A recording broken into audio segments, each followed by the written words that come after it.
Hello everyone, and welcome to the lore of Silksong to sleep to. Relax and unwind as we uncover the mysteries of Pharloom together.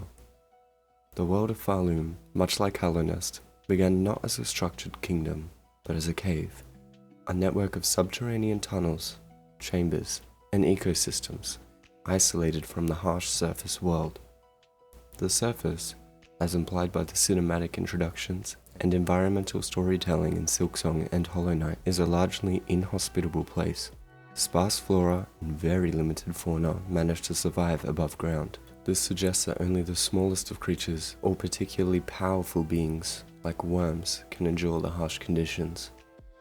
In contrast, the caves provide an environment of extreme biodiversity, where life thrives in concentrated abundance, giving rise not only to fauna, but to organized civilizations. Before Pharloom became unified under a single power, multiple independent kingdoms coexisted within its caverns. Among them were the Ant Kingdoms, the Coral Warriors, Verindia, and various other insectoid societies. Each of these civilizations developed complex structures, governance, and social systems adapted to the subterranean environment, leveraging the resources, light conditions, and spatial limitations unique to cave life. Their economies and cultures were largely insulated from surface threats, allowing these societies to flourish independently. Trade, conflict, and diplomacy likely occurred among these early cave kingdoms. Though much of the evidence of such interactions has long been lost to time and the gradual decay of these early settlements, the emergence of Grandmother Silk and not Grandmother Silk dramatically altered the trajectory of these civilizations. The Grandmother is identified as a higher being, a god, whose arrival signifies immediate domination. Resistance was simply futile, and most kingdoms fall either swiftly or are absorbed forcibly. Historical accounts suggest that when the Grandmother Silk arrived, the existing kingdoms attempted to resist, but as a being of immense power, her victory was inevitable. This pattern reflects the hierarchical nature of higher beings within this world. While mortal societies can exert influence over each other, the introduction of a higher being constantly disrupts balance and establishes a new order. Grandmother Silk is the origin point of the silk used throughout Pharloom. This silk, and by extension the creation of the weavers, is fundamentally different from ordinary spider silk. It is a form of concentrated soul. Within the lore, it serves multiple functions. It can heal wounds, empower machinery in weaver settlements, and potentially confer semi-immortality when infused into other beings. The Grandmother Silk's ability to manipulate her silk allows her to establish influence over living organisms in ways that ordinary creatures cannot match. The weavers themselves were created when the Grandmother Silk infused spider-like beings with her silk.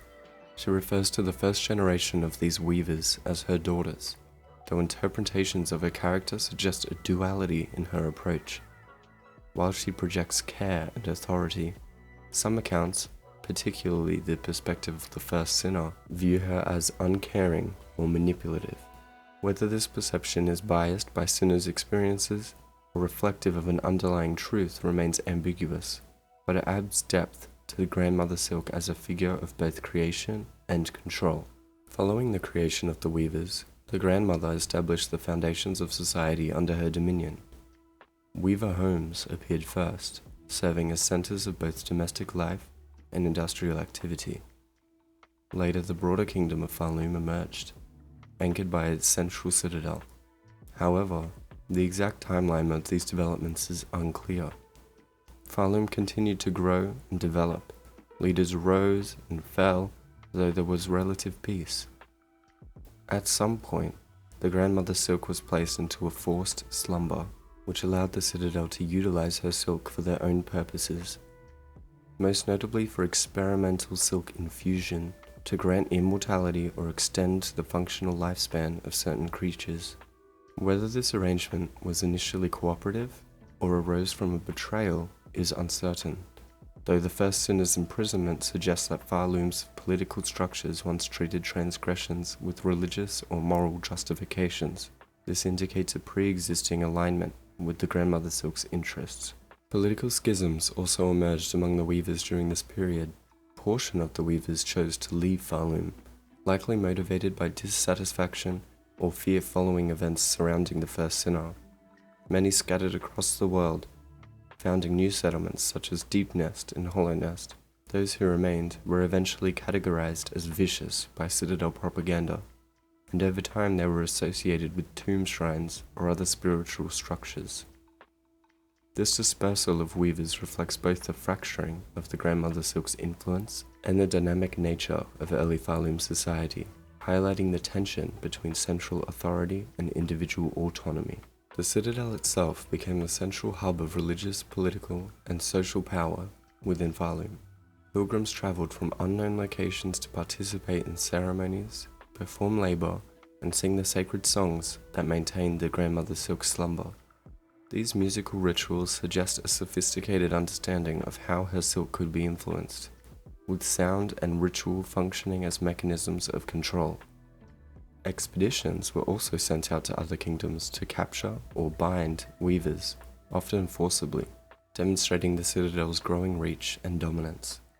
Figures such as Widow exemplify the citadel's capacity for precise control and manipulation, including the use of runic binding techniques to weaken or enslave powerful individuals like Hornet.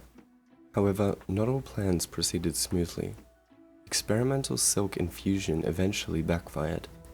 Bugs infused with the Grandmother's silk, intended to maintain their functional lifespans indefinitely, remained under her latent influence.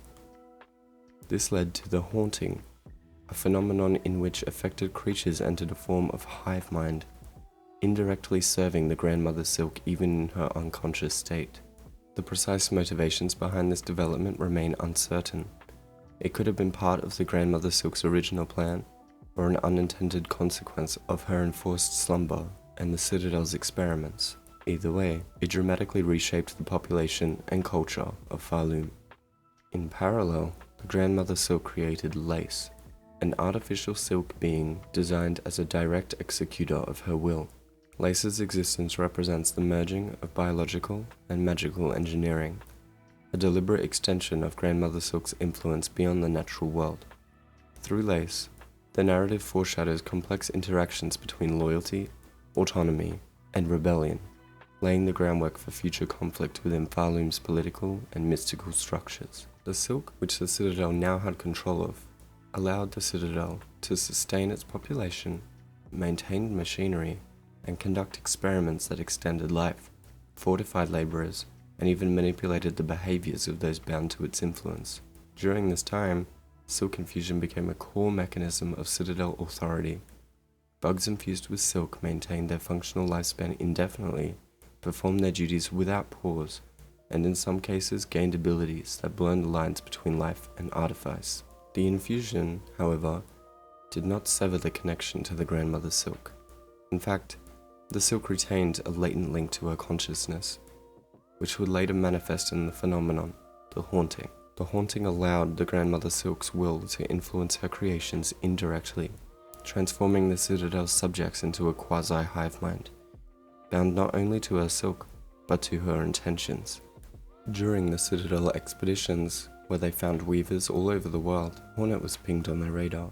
Hornet became a target of the Citadel due to her lineage and potential abilities, marking the beginning of a significant conflicts that would unfold throughout Pharloom's history. Although the Citadel was trying to do everything right for total control, the Citadel had structured hierarchy and almost mastery over the silk, but its systems were clearly not flawless. The community, although thriving and functioning with extreme efficiency, the Citadel's reliance on the system reveals both its power and its vulnerability. They had created an almost perfect labor system, yet it remained dependent on a force they could not fully command or understand. The internal dynamics of Pharloom at this time became increasingly complex. Weavers loyal to the Grandmother Silk or the Citadel were contrasted against those who fled, while the haunting created both cohesion and tension among the remaining populations. Political, social, and spiritual lines began to blur. Those at the Citadel exercised centralized authority, but the very tools of their dominance, silk, magic, and ritual, were also agents of instability. This delicate balance set the stage for conflicts that would eventually involve Hornet, the Sinners, and other prominent figures. Notably, the Citadel's interventions extended beyond Pharloom itself. During the Citadel expeditions, where they found weavers all over the world, Hornet was pinged on their radar. Hornet became a target of the Citadel due to her lineage and potential abilities, marking the beginning of a significant conflict that would unfold throughout Pharloom's history. Although the Citadel was trying to do everything right for total control, Citadel had structured hierarchy and almost mastery over the Silk, but its systems were clearly not flawless. The community, although thriving and functioning with extreme efficiency, the Citadel's reliance on the system reveals both its power and its vulnerability. They had created an almost perfect labor system, yet it remained dependent on a force they could not fully command or understand. The internal dynamics of Pharloom at this time became increasingly complex. Weavers loyal to the Grandmother Silk or the Citadel were contrasted against those who fled, while the haunting created both cohesion and tension among the remaining populations. Political, social, and spiritual lines began to blur. Those at the Citadel exercised centralized authority, but the very tools of their dominance, silk, magic, and ritual, were also agents of instability. This delicate balance set the stage for conflicts that would eventually involve Hornet, the Sinners, and other prominent figures. Notably, the Citadel's interventions extended beyond Pharloom itself. Expeditions to capture and bind weavers involved both coercion and experimental techniques. Many of these captured weavers were used to further Citadel projects, including the testing of silk infusion and integration into the haunting system. These operations demonstrate the Citadel's willingness to impose order beyond its immediate borders, reflecting a philosophy in which centralized control and the Grandmother Silk's latent influence were inseparable. Hornet's eventual capture is a direct result of these policies, further highlighting the intersection of power, experimentation, and legacy within Pharloom. Now we begin to see a world in transition. The Citadel emerged as a dominant force, relying on both magical and societal control to maintain authority over Pharloom.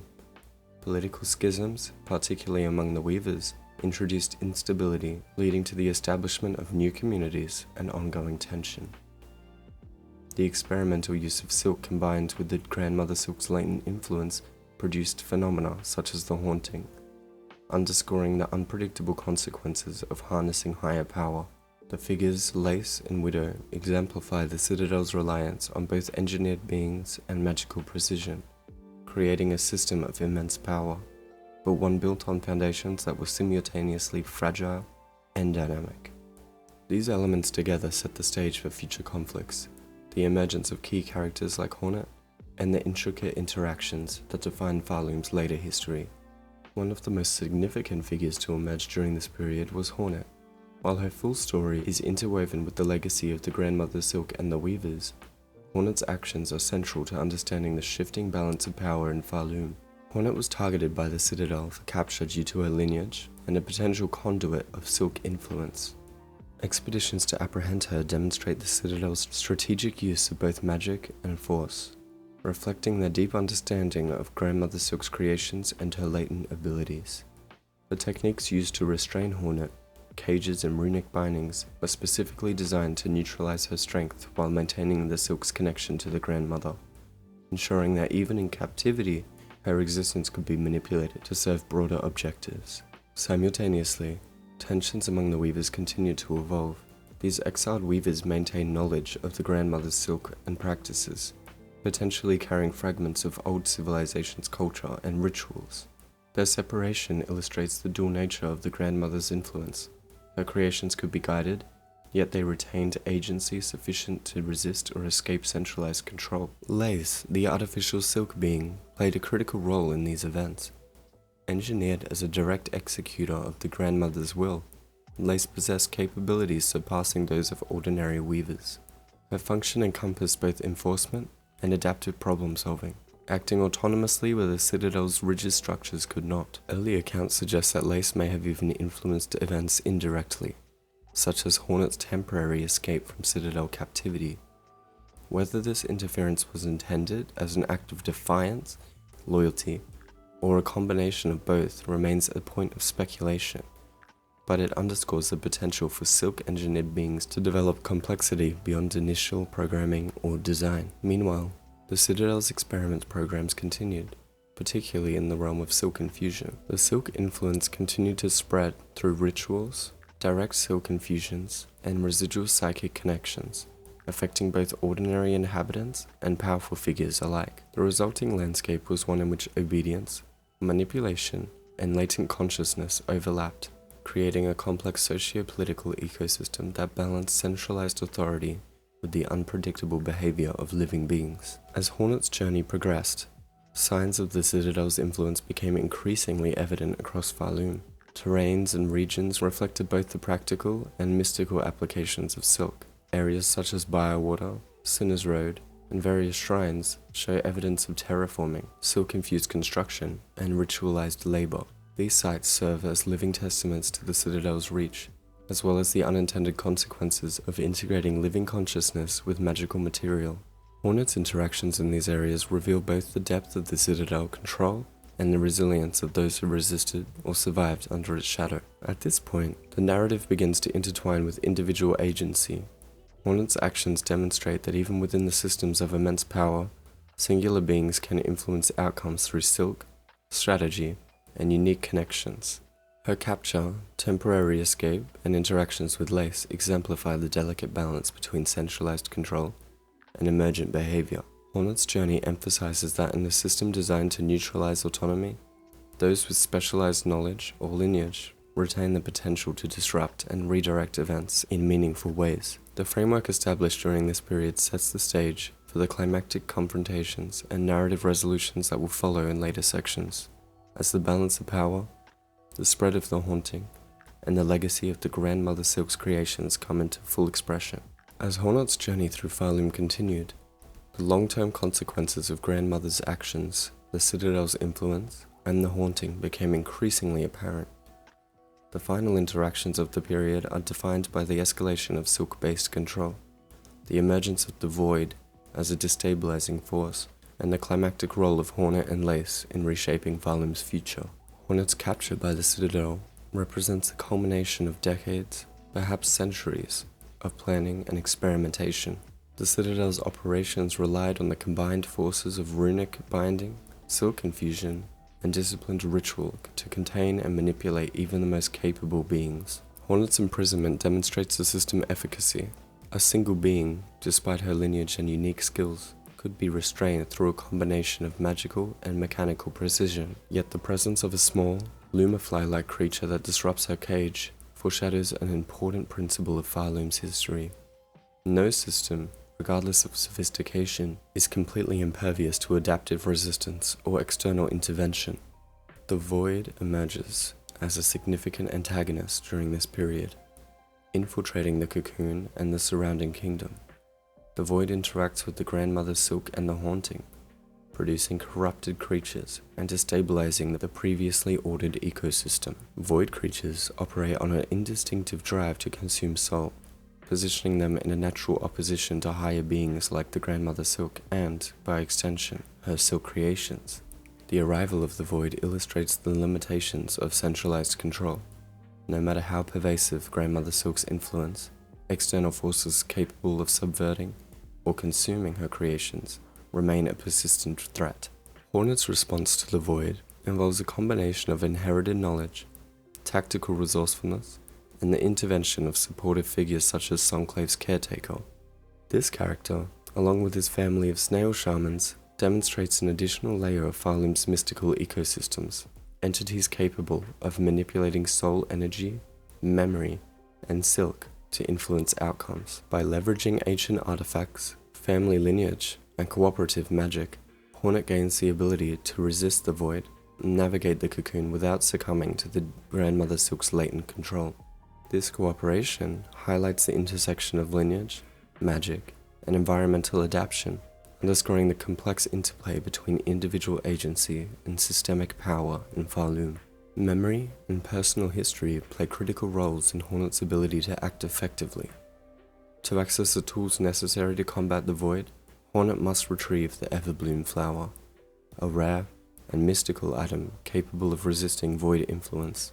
This retrieval involves entering her own memories with the aid of the snail shamans, revisiting formative events such as her training by the Weavers, guidance from Hara, encounters with the Pale Lady, and shaping of her identity in relation to the Grandmother and the Citadel. These memory sequences provide both narrative context and functional mechanics within the story, allowing Hornet to reclaim autonomy over her abilities and positioning her as a pivotal agent capable of reshaping the trajectory of Pharloom. The climatic confrontation with the cocoon involves the combined resolution of multiple narrative threads, the suppression of void corruption, the stabilization of Lace, and the final interactions with the Grandmother. Hornet's actions culminate in either binding the Grandmother Silk's power for herself, or through external intervention, allowing the Grandmother to be trapped without directly absorbing her abilities. The choices made during this confrontation carry long-term consequences for the Kingdom, the Citadel, and the broader ecosystem of silk-infused life. In all scenarios, the dynamic interplay between silk, memory, and the void defines the outcome, emphasizing the intricate dependencies inherent in Pharloom's magical and political systems. Lace's survival and subsequent liberation play a symbolic and practical role in the resolution. Acting independently, Lace severs her connection to the Grandmother, falling into the void while ensuring Hornet remains unharmed. This act demonstrates emergent agency among silk-based beings, and provides a framework for understanding autonomy within the Grandmother's artificially maintained hierarchy. The Grandmother's subsequent actions, cocooning herself alongside Lace to preserve her daughter, illustrate the duality of her character, being of immense power and control, yet capable of attachment, emotion, and protective instinct. The aftermath of the cocoon and void confrontation leaves Pharloom fundamentally altered. Strands of the Grandmother's silk infused with void influence spread throughout the kingdom, creating ongoing instability. Bugs and other creatures become susceptible to corruption, introducing a persistent threat to ecological and social order. Hornet, Lace, and surviving allies navigate this transformed environment, consolidating the lessons and powers gained during the journey, while setting the stage for the continuation of Pharloom's history beyond immediate events. The Citadel remains, the haunting persists in an altered form, and the Grandmother Silk's legacy endures, but the balance of power has shifted. Hornet's journey through capture, memory, and confrontation exemplifies the persistent tension between central authority, emergent agency, and external destabilizing forces.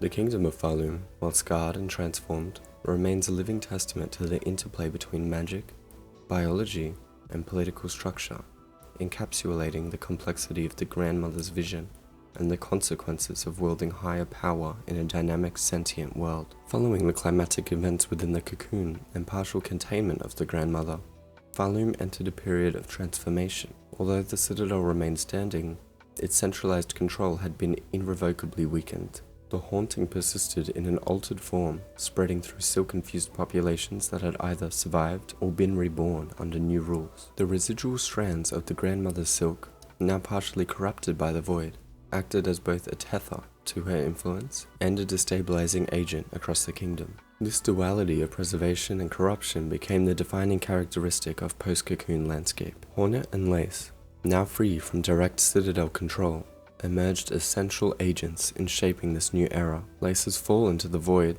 though partially mitigated by Hornet's intervention, demonstrated the lingering risks of higher beings and the volatility of silk-infused life. Hornet herself, infused with a fragment of the Grandmother's power, assumed the mantle of a Weaver Queen, a designation reflecting both her inherited strength and her capacity to manipulate silk on a broad scale. Unlike the Grandmother, however, Hornet's autonomy and moral considerations introduced a new element into the balance of power.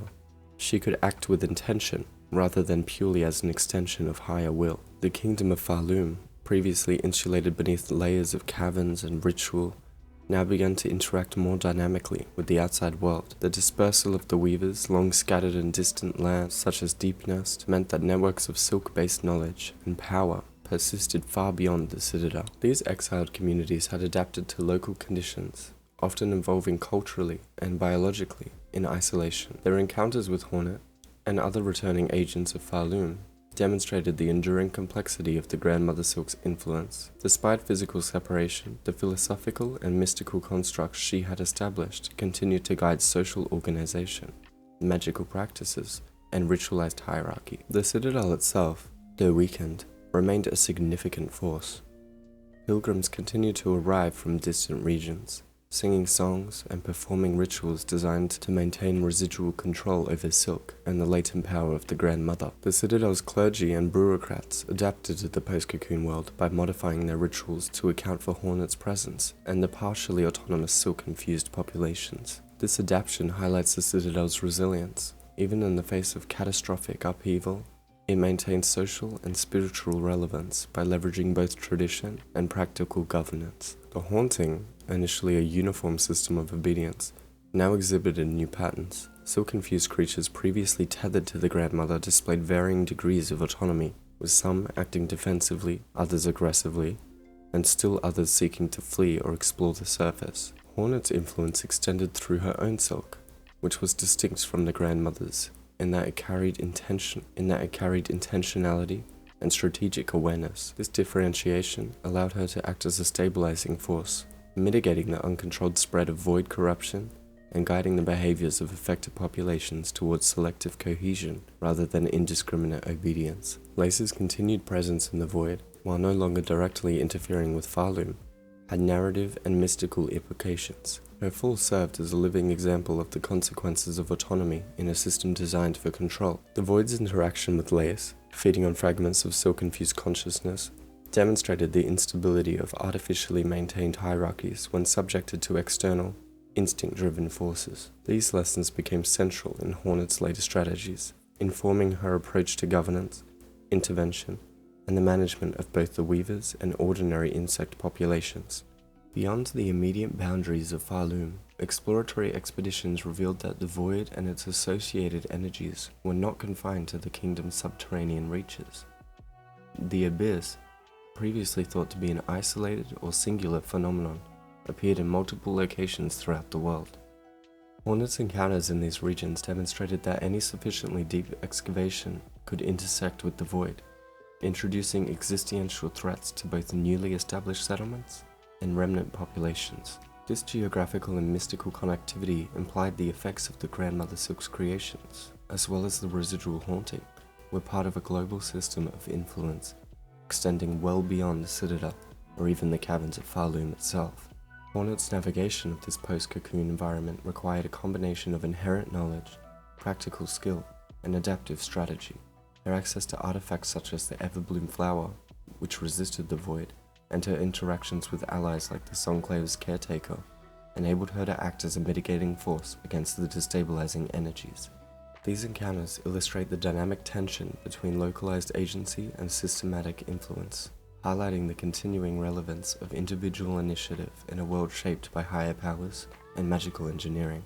By the end of this section, it becomes clear that Pharloom has entered a new historical phase. The immediate threat of the Grandmother's direct control has been mitigated, but her influence persists in Silk, memory, and the residual haunting. The Citadel retains a role as a center of ritual and governance, but its authority is now counterbalanced by Hornet, autonomous weavers, and the destabilizing presence of the void. This evolving equilibrium sets the stage for further exploration, conflict, and cultural development, highlighting the enduring complexity of the Grandmother's legacy and the adaptive capacities of the world she shaped. Following the stabilization of Pharloom, after the Cocoon and Void incidents, Hornet began to extend her influence beyond the central kingdom, moving into surrounding regions and distant lands where the legacy of the Grandmother and the dispersal of the Weavers had left complex, often unstable societies. These expeditions were driven by both necessity, the need to understand and contain the Void influence, and by strategy, as Hornet sought to unify scattered Silk-infused populations under a more autonomous and ethically guided system. During expeditions, Hornet observed the long-term effects of Void on Silk-infused populations. The Void, a force instinctively drawn to consume soul, interacted unpredictably with Silk, which itself contained concentrated fragments of consciousness. In some regions, residual Void energy caused corruption among local populations, leading to aggressive behaviors, territorial disputes, and the emergence of new semi-autonomous void-silk hybrids. In other areas, the void's influence acted as a catalyst for adaptation, forcing communities to develop defensive strategies, form alliances, or alter their physical structures to mitigate risk. Hornet's role in these dynamics were critical. Her presence and strategic guidance often allowed previously vulnerable populations to survive, stabilize, and even thrive despite the pervasive threat of corruption. The logistics of Hornet's expeditions were facilitated by her inherited silk abilities, which allowed her to interface with and influence other silk-infused beings. This interaction was subtle but profound.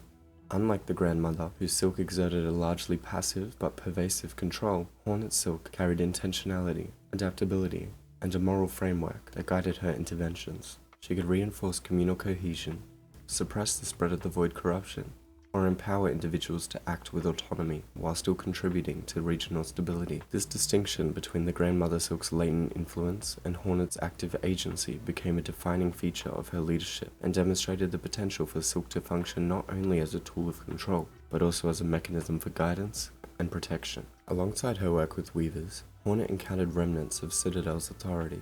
Though weakened, the Citadel maintained its reach through ritualized pilgrimages, dispersed clergy, and localized experiments involving silk infusion. Hornet's interactions with these agents were complex. In some cases, she had to navigate residual obedience with residual haunting, ensuring that communities previously bound to the Citadel authority were safely liberated without triggering violent or chaotic reactions. These efforts required careful calibration. The infusion of her own silk needed to harmonize with the existing population, counteract void corruption, and respect the autonomy of individual beings. This delicate balance highlighted the interplay between biological, magical, and social engineering in Pharloom's post-Cocoon era. Hornet's journey also revealed the systemic interconnectedness of the void. Unlike localized threats, the void influence could appear in multiple regions simultaneously, particularly where deep excavations or residual silk networks intersected. Hornet learned that the abyss was not confined to Pharloom or Hollow Nest alone. It could be accessed wherever certain spatial conditions were met, creating a network of potential hazard zones across the world. This knowledge informed Hornet's strategic planning, as she needed to anticipate both immediate threats and long-term risks to silk-infused populations. Her approach combined reconnaissance, targeted intervention, and coordination with allies. The social consequences of these expeditions were profound. Exiled weavers, initially distrustful of central authority, began to recognize Hornet as a stabilizing presence. Her ability to mitigate void corruption, provide guidance, and integrate communities without coercion fostered trust and cooperation. This contrasts sharply with the historical Citadel approach, which relied on binding, ritual enforcement, and manipulation to maintain order. Hornet's methods emphasized resilience, adaptability, and voluntary cohesion, principles that would shape the political and social landscape of silk-infused societies long after her initial interventions. Additionally, Hornet encountered emergent threats among populations that had developed in isolation. Some weavers or silk-infused communities had experimented with their own infusion techniques, creating hybridized or augmented beings with unique capabilities but unpredictable behaviors. These experimental societies occasionally came into conflict with one another, and Hornet often acted as a mediator or arbitrator, balancing local autonomy with regional stability. These encounters underscored the unintended consequences of the Grandmother's original designs. While silk was a powerful and versatile tool, it could not guarantee consistent outcomes once distributed among autonomous agents. By the conclusion of these expeditions, Hornet's influence had spread across multiple regions, establishing a network of cooperative silk-infused communities. While the Citadel had remained a historical and residual presence, its control had been severed. The haunting persisted in reduced, more localized forms, influenced by residual Grandmother Silk power and Hornet's intentional interventions. Void corruption remained an ongoing concern, but Hornet's actions had introduced a stabilizing framework capable of mitigating widespread chaos. In this sense, the post-Cocoon era represents a turning point. The world is no longer a single absolute authority, yet it remains the mystical, biological, and political legacies of the Grandmother, the Citadel, and the original weavers. Following her initial expeditions beyond Pharloom, Hornet's focus shifted from expedition to consolidation. While the immediate threat of the Grandmother's direct control had diminished, the lingering effect of silk infusion, the haunting, and void corruption required careful management. Hornet's goal was no longer simply survival or containment. It was the creation of a sustainable post-Cocoon society, one that could balance the power she inherited with the autonomy of silk-infused populations. Hornet's consolidation efforts were not limited to populations alone. She was also focused on reconstructing knowledge and infrastructure across the affected regions. Ancient weaver technologies, remnants of citadel machinery, and partially corrupted silk networks are systematically studied, repurposed, or neutralized. In particular, Hornet prioritized the stabilization of areas with residual haunting, where the grandmother's influence lingered in subtle, hive mind-like states. By carefully interfacing her silk with these populations, Hornet was able to reduce the disruptive aspects of the haunting while preserving the beneficial structures and social cohesion. This approach allowed her to maintain continuity without simply replacing one form of control with another. The process of consolidation required Hornet to address unresolved tensions between weavers who had remained in Pharloom and those who had been exiled. Historical grievances, territorial disputes, and ideological differences all presented potential obstacles. Hornet's strategy relied on fostering dialogue, demonstrating the effectiveness of cooperative governance, and showing tangible benefits of integration, such as protection from void incursions or access to silk-enhanced technologies. Over time, these efforts gradually created a loosely coordinated network of silk-infused communities, each retaining autonomy but linked through Hornet's influence and shared survival imperatives. This period also underscored the continuing morale complexities of Hornet's role. Unlike the grandmother, whose influence was absolute and unquestioned, Hornet operated within a framework of choice, negotiation, and ethical consideration. Her interventions had consequences. Excessive control could provoke rebellion, insufficient guidance could allow the void to exploit weakness, and decisions regarding hybridized beings often carried profound implications for the entire regions. Hornet's evolving approach reflects a central theme of post-cocoon society, the interplay between inherited power, emergent agency, and the responsibilities of leadership in a world shaped by higher beings, yet populated by sentient, adaptive creatures. By the end of this phase, Hornet had successfully established a degree of regional stability. Exiled reavers were integrated into a network of semi-autonomous communities, void corruption was mitigated in critical areas, and the haunting's disruptive effects were significantly reduced. The kingdom of Pharloom remained fundamentally altered, but it was no longer solely defined by the grandmother's will or the citadel's rigid hierarchies. Hornet's interventions had created a model of governance and stabilization that balanced power, autonomy, and resilience, laying the groundwork for further exploration, cultural development, and conflict resolution in the broader world. Simultaneously, Hornet worked to unify the scattered weavers and silk-infused populations. Her diplomacy emphasized cooperation and mutual benefit rather than top-down control. Communities were encouraged to retain their cultural and biological adaptations while connecting to a broader network of knowledge, resources, and mutual defense. This model fostered resilience, as each settlement could operate independently but had access to collective support when facing crises such as the void incursions or ecological collapse. The resolution of lingering citadel influence was another critical task. Pilgrims and remnants of the citadel authority continued to arrive, performing rituals and attempting to maintain the haunting. Hornet addressed these elements through careful negotiation, re-education, and when necessary, subtle intervention with her silk to redirect loyalty and activity toward constructive purposes. This allowed the citadel's resources and traditions to be repurposed for stabilization without repeating the coercive systems of the past. The resulting synthesis of tradition and autonomy became a hallmark of Hornet's post-cocoon governance. Lace's continued presence in the void, although physically absent from the immediate world, remained symbolically significant. Hornet's memory of Lace and her own interactions with the artificial silk being influenced her decisions, particularly regarding the ethical management of silk-infused populations. The autonomy Lace demonstrated, even in defiance of the grandmother, served as a model for Hornet's governance. Power could be exercised responsibly, without overriding the individuality of those under one's influence. This perspective guided Hornet's approach to post-cocoon society, emphasizing mentorship, guidance, and protection rather than domination. As Hornet's intervention stabilized regions affected by void corruption, she turned her attention to cultural and ecological continuity. Silk-infused populations were encouraged to maintain rituals, crafts, and conditions, ensuring that knowledge accumulated over centuries would not be lost. Simultaneously, ecological management involved restoring disrupted environments, rebalancing predator-prey relationships, and stabilizing natural resources to support long-term survival.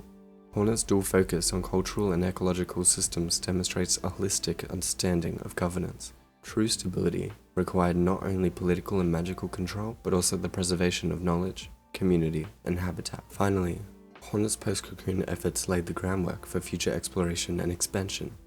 The Abyss, while still a potential source of corruption, was now understood as a navigable system rather than an uncontrollable threat. Exiled weavers and autonomous communities provided a foundation for growth, innovation, and cultural exchange across distant regions. The haunting, reduced and defined, became a tool for cohesion and protection rather than oppression. Together, these elements established a world that, while still bearing the scars of the grandmother's legacy and the void influence, had the potential for renewal, autonomy, and long-term resilience. One of the most significant challenges facing Hornet was the continued presence of the void as a latent threat. While she had successfully contained and localized infestations, the Abyss remained an unpredictable system with global reach. Any deep excavation or disruption of the natural order could open new points of void influence, potentially creating hybridized silk void entities or destabilizing entire communities. Hornet's strategy involved a combination of monitoring, preventive intervention, and educational outreach. She worked to instill knowledge of the Abyss and defensive strategies among weavers and silk-infused populations, ensuring that future generations could act autonomously while remaining prepared for potential crises. The legacy of the grandmother's silk infusion also required careful management. Hornet herself carried a portion of the grandmother silk's power, giving her the ability to influence populations and manipulate silk in ways previously exclusive to higher beings. This power, however, was double-edged. While it allowed her to stabilize and guide communities, it also carried the potential for unintended consequences if misapplied. Hornet's approach emphasized restraint, strategic use, and empowerment of others, rather than direct control. By allowing weavers to exercise autonomy while providing guidance and protection, she created a sustainable model that balanced inherited power with ethical responsibility. Cultural integration became another critical aspect of Hornet's long-term planning. The scattered weavers, exiled and newly stabilized populations, and residual Citadel followers each retained distinct traditions, rituals, and knowledge. Hornet encouraged the preservation of local customs while facilitating networks for knowledge exchange, trade, and mutual defense. This approach assured that communities could maintain identity and cohesion without being forced into uniformity, creating a diverse yet interconnected cultural ecosystem. The integration of historical knowledge from the grandmother's original designs to the adaptive strategies of exiled populations allowed Hornet to cultivate resilience across multiple dimensions: magical, social, and ecological. Political dynamics also involved under Hornet's oversight.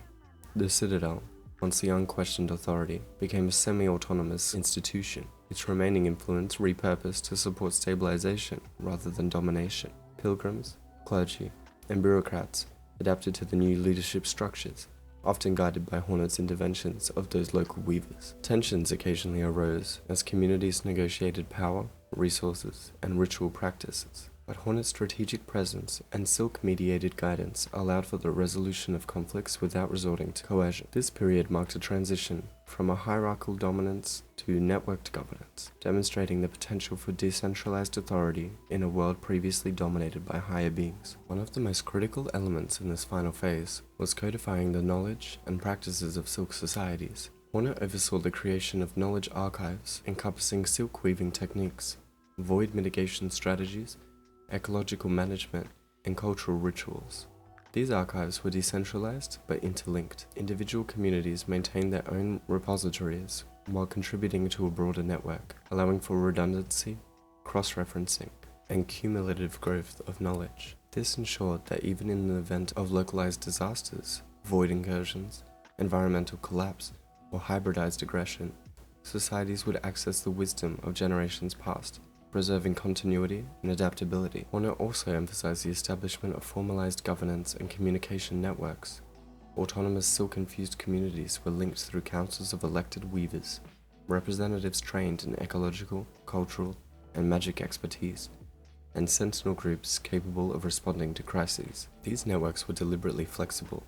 Authority was distributed, decisions were made collaboratively when possible, and interventions from Hornet were reserved for extraordinary situations. By embedding principles of self-governance and mutual aid, Hornet minimized the risks of future authoritarianism, while ensuring collective resilience against external threats, void encroachment, and potential incursions by other higher beings. Hornet also confronted the philosophical and moral implications of her legacy. Unlike the grandmother, whose power was absolute but blind to consequence, Hornet's interventions were guided by ethics, foresight, and respect for autonomy. She deliberately avoided consolidating absolute control, instead fostering resilience, collaboration, and voluntary participation. This approach allowed silk societies to flourish while maintaining the capacity for independent decision-making, problem-solving, and innovation. By modeling ethical leadership, Hornet ensured that future generations would inherit not only survival skills and magical tools, but also a framework for responsible power use and communal stewardship. As the post-cocoon network solidified, Hornet turned her attention to emerging threats and opportunities beyond known regions. Exploratory missions identified new lands, previously untouched ecosystems, and distant civilizations. Hornet encouraged careful contact, emphasizing observation, diplomacy, and integration where possible, while avoiding exploitation or coercion. These efforts extended the network of silk societies, creating bridges across previously isolated regions, and fostering long-term resilience in both environmental and mystical challenges. Hornet's final consolidation revealed the enduring consequences of the Grandmother's designs and the Citadel's influence. Silk-infused populations, once tools of authoritarian control, had become agents of self-determination, guided by principles of cooperation, knowledge sharing, and ethical oversight. The abyss and void, while still present, were no longer uncontrollable forces. They were manageable hazards within a broader system of communal defense, education, and ecological stewardship. Hybridized beings and experimental silk creations, once potential threats, were now integrated into the network, their abilities leveraged for protection, reconstruction, and innovation. The lasting legacy of Hornet's efforts is therefore multifaceted. Pharloom and its neighboring territories evolved into decentralized, adaptive, and culturally rich societies. Silk-infused populations maintained autonomy while benefiting from interlinked networks of knowledge, defense, and governance. Void threats, ecological instability, and hybridized beings were managed within a framework emphasizing resilience and ethical responsibility. Hornet herself became both a symbolic and practical figurehead, a weaver queen who demonstrated that inherited power, when tempered by foresight and morality, could shape societies for sustainable prosperity rather than domination. In conclusion, Hornet's post-cocoon interventions transformed the world from a fractured, haunted kingdom into a cohesive, resilient network of silk societies capable of thriving in the presence of residual threats. By balancing autonomy with guidance, preservation with adaptation, and ethical oversight and practical intervention, Hornet created a blueprint for sustainable civilization in a world shaped by higher beings, mystical forces, and emergent agency. The legacy of silk, the lessons of the grandmother, the citadel, and the resilience of the community she nurtured ensure that Pharloom and the broader post-cocoon world remains dynamic, adaptive, and capable of evolving far beyond the shadows of its turbulent past. Thank you so much for watching. Subscribe for more content, and I'll see you in the next one.